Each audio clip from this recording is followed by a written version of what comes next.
အားလုံးပဲမင်္ဂလာပါ။ Ingyin education မှာယနေ့သင်ကြားမယ့်သင်ကြားရေး lesson ကတော့ G10 သင်ယူအခန်း9ရဲ့ Lesson-17 ပဲဖြစ်ပါတယ်။ဆရာတို့ပု္ပ္ပစာနံပါတ်4ကိုဆက်လက်လေ့လာလိုက်ရအောင်ပါ။ပု္ပ္ပစာနံပါတ်4မှာအောက်ပါတို့ကိုအခရာကိန်းနှန်းဖြင့်ဖော်ပြပါလို့ပြောထားပါတယ်။နံပါတ်ကကြီးစစ်နှင့်ပြီးမြောက်လက်မှာ for နှုတ်ခြင်းလို့ပြောထားပါတယ်။စစ်နှင့်ပြီးမြောက်ရင်စစ်ပြီးပါထိုမြောက်လက်မှာ for နှုတ်ခြင်းဖြစ်သည့်အတွက်စစ် v - 4ပဲဖြစ်ပါတယ်။နံပါတ်ခါခွေ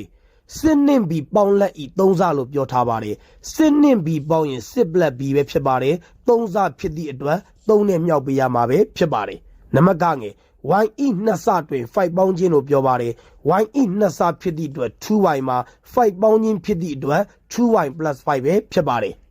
နံပါတ်ကကြီး a e 4ပုံတစ်ပုံတွင်7ပေါင်းခြင်းမှာ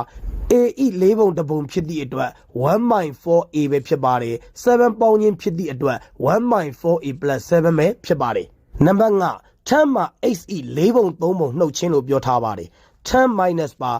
x e 4ပုံ3ပုံလို့ပြောသည့်အတွက် 3/4x ပဲဖြစ်ပါတယ်ရရှိလာသောအခရာကိန်းနှန်းကိုပြောပါဆိုရင်10 minus 3/4x ပဲဖြစ်ပါတယ်ယနေ့သင်ကြားပေးခဲ့တဲ့သင်ကြားရေး lesson ကိုနားလည်လိမ့်မယ်လို့ထင်ပါတယ်အားလုံးကိုကျေးဇူးတင်ပါတယ်ရှင်လန်းချမ်းမြေ့ကြပါစေဗျာ